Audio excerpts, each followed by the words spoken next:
Monsieur Jean-Bosco Baala, vous êtes le coordonnateur national du PDDRCS. Vous venez d'entrer en fonction aujourd'hui. Vous venez d'hériter un programme qui a fait plus de 2 ans. Quelles sont les perspectives d'avenir? Bien, je ne parlerai pas de règne, mais d'une continuité du travail.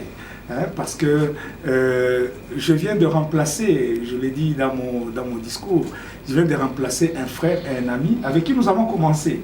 J'étais témoin de la remise et reprise avec lui, Elie Pendeder, dont il venait d'hériter. Il y a également le STAREC.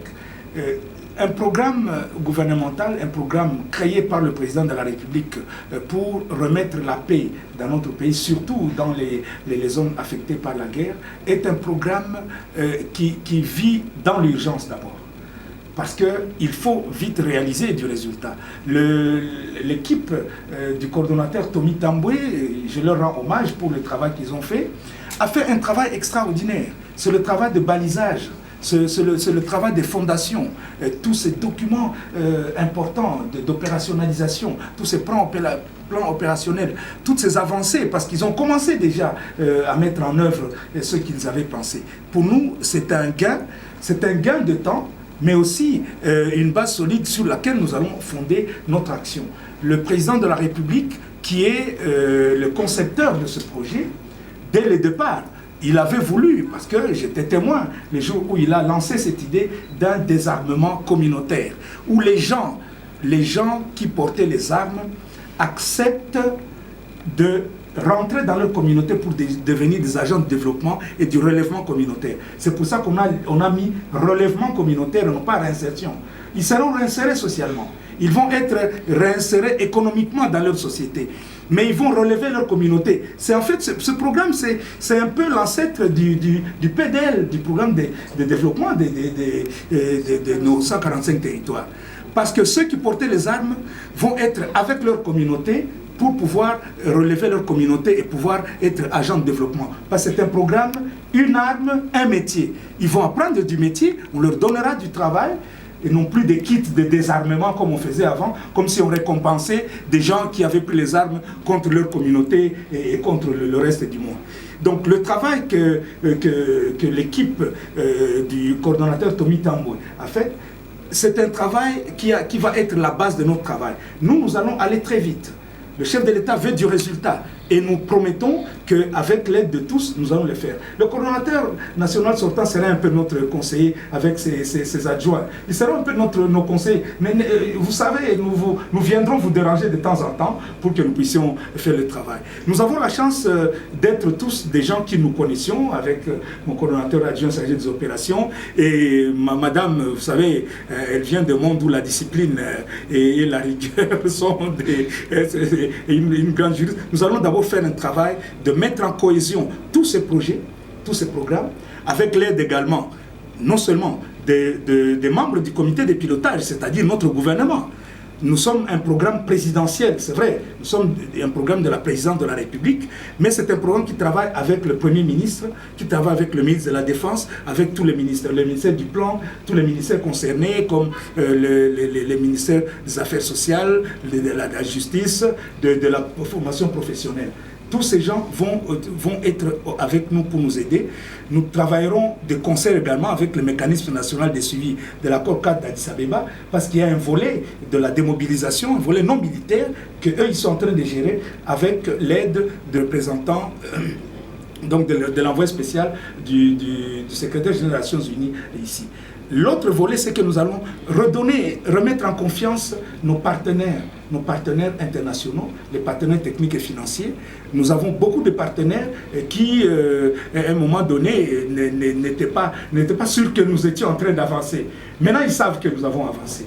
On leur a présenté les plans opérationnels. Ils savent les avancées qui sont là-bas. Nous allons continuer avec eux, mais sur d'autres bases, sur de nouvelles bases, parce que nous allons les rediscuter. Nous avons été invités plusieurs fois à assister à une de ces réunions où nous étions avec les partenaires. Nous voulons qu'eux nous accompagnent pour accomplir et parachever ce que l'équipe sortante a fait, notamment dans le cadre de la stabilisation. Cela est important, que les promesses qu'ils font les promesses de financement ne soient pas des promesses simplement pour faire plaisir, où on va de réunion en réunion, que concrètement, il y ait des plans de décaissement pour des projets bien précis et qui soient à court terme ou à moyen terme, mais que désormais nous sachions où nous allons. C'est pour ça que bientôt on va faire un conseil justement d'administration par exemple du fonds de cohérence et de stabilisation, où avec eux nous allons étudier. La MONUSCO va nous accompagner. Elle nous a accompagnés au début parce que quand nous avons commencé déjà à des années, nous avons fait les réunions de Mouressa 1, Mouressa 2, à Mani, où nous avons discuté avec les groupes armés avant que vous ne fassiez le travail de cartographie des groupes armés. Nous avions déjà fait du résultat parce qu'il y a des gens qu'on a démobilisés qui étaient à Mbambiro, qui étaient avec les gens du Codeco qui avaient été cantonnés. Nous avions eu des gens qu'on a démobilisés au Sud Kivu. Mais tous ces gens sont rentrés dans la brousse. Pourquoi? Parce qu'à un moment donné, il y a une coupure entre la volonté que vous avez de faire avancer le travail et le financement de ce travail pour que ça puisse avancer. Donc désormais, nous demanderons vraiment que pour avancer, que ceux qui sont nos partenaires, que notre gouvernement mette la main à la pâte pour qu'on termine avec ces problèmes de groupes armés, que la paix revienne chez nous. Nous allons travailler pour aussi que ce programme puisse travailler avec la réserve armée de la défense, parce que les gens que nous allons démobiliser sont les gens qui peuvent demain, n'ayant plus leur étiquette de groupe armé, ils peuvent demain être repris dans la réserve armée de la défense, parce qu'ils viennent individuellement. Vous voyez qu'il y a un lien. La réussite du PDDRCS sera aussi la réussite de tous ces autres programmes. Monsieur le coordonnateur, profitant de l'occasion, quel message pouvez-vous lancer aux groupes armés et aux communautés? Eh bien, le message est simple. En fait, quelqu'un ne peut pas décider de défendre sa communauté tout seul. Ça n'existe pas. C'est l'armée qui doit défendre la population, qui doit mettre l'autorité de l'État dans un État qui doit aussi protéger les biens et les hommes. Notre armée, je sais que le président de la République, le commandant suprême, est en train de la faire monter en puissance. Vous avez vu qu'il a signé une loi de programmation militaire présentée par l'ancien ministre de la Défense, M. Gilbert Kabanda. Il a signé, il a accepté un document de politique nationale de défense, où mais cette fois-ci on définit les fondamentaux de fonctionnement d'une armée. Il a aussi fait justement signer cette ordonnance mettant en route la loi sur la réserve armée de la défense. Toutes les armées du monde utilisent les réservistes, qu'ils soient civils, anciens combattants, anciens officiers, etc. On les utilise comme les gens qui sont la roue de secours de l'armée au moment où il est faux. Vous avez vu avec Israël actuellement et leur guerre. Donc le chef de l'État en train de former les militaires, en train de former les soldats, 40 000 hommes qui ont été recrutés dernièrement à sa demande. Et nous souhaitons, si nous avions participé à cette campagne, nous avons voulu à ce moment-là, nous voulons l'accompagner pour que désormais, pendant qu'il fait la montée en puissance de notre armée, qu'en même temps, nous puissions éradiquer le phénomène des groupes armés, parce que ceux qui entrent dans les groupes armés font comme prétexte de défendre leur population.